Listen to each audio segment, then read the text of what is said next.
Hi, this is Jeremy Schoonmaker with HP's Channel MPS Group, and in this video I'm going to talk about WebJet Admin and the Secure by Default initiative and how to deal with SNMP credentials.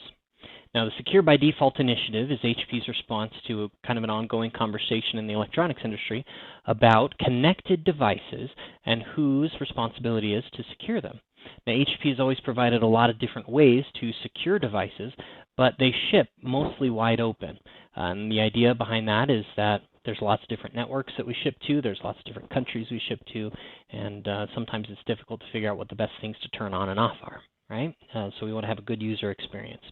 But a couple of years ago, we said, well, there's some things that, being a security-minded company, we really do think we want to ship them turned off or turned on or whatever it is. And so we started this Secure by Default initiative. So this started in FutureSmart version 4.5, if you're keeping track. And we've done a couple different revisions to it.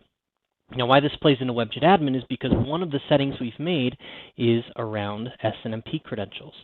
There's a white paper, a technical white paper available online if you want to Google Secure by Default with HP, that you'll be able to find all the changes. But again, WebJet Admin is just around SNMP v1, v2. The key is that we now ship our devices by default with SNMP v1, v2 write access disabled.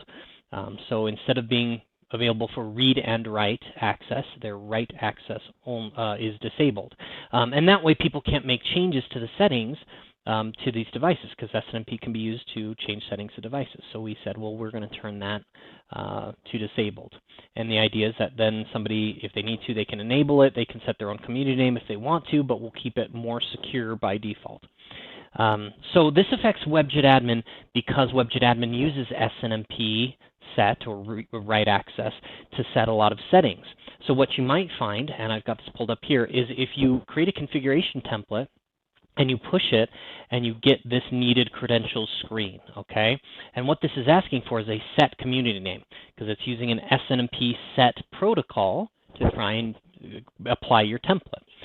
But because it's turned off, it's not getting response from the device, so it thinks, hey, well, maybe I need a community name, right? A password in order to use SNMP set, which is the same thing as write.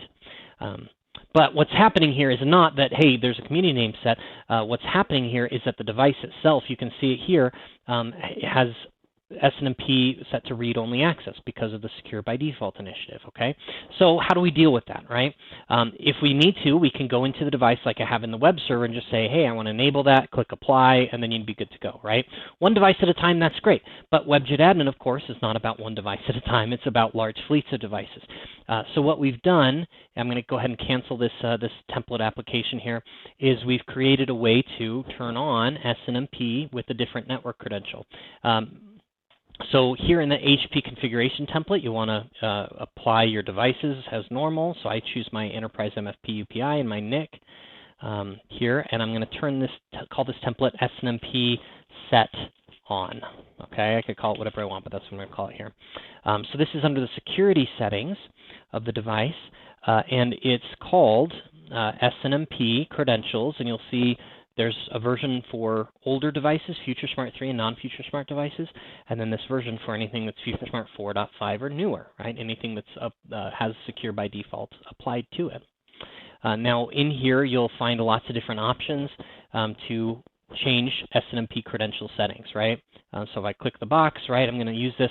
I can enable SNMP v1, v2, or v3 if I want to use v3. I can create a new configuration, or if I'm going to modify the settings, I can do that. Or if I want to disable things, I can do that here as well, okay? So what I'll want to do is I want to enable SNMP v1, v2, and I want to set it to enable read-write access, okay? So I just want this template to enable the read-write access so that then I can apply other templates correctly. You know, it's probably good security practice to have a SNMP turn off template as well. If you don't have a community name that you're going to set, or you're not going to use v3, you might, after you're done configuring devices, you might want to turn that back off afterwards. So for today, I'm just going to set this up. So I'm going to apply this template here to my M527. Okay. I'm going to click apply, and hopefully that won't take too long here. And then what we should see is back in the web server that gets changed over, and then from there I would be able to apply my other templates correctly. So it's successful. I'm going to go back to my 527 and I'm going to refresh this page here, and you see now it's turned on.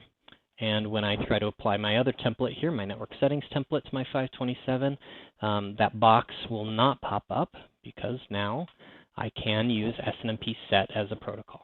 So that's how you deal with the default secure by default initiative with HP WebJet Admin.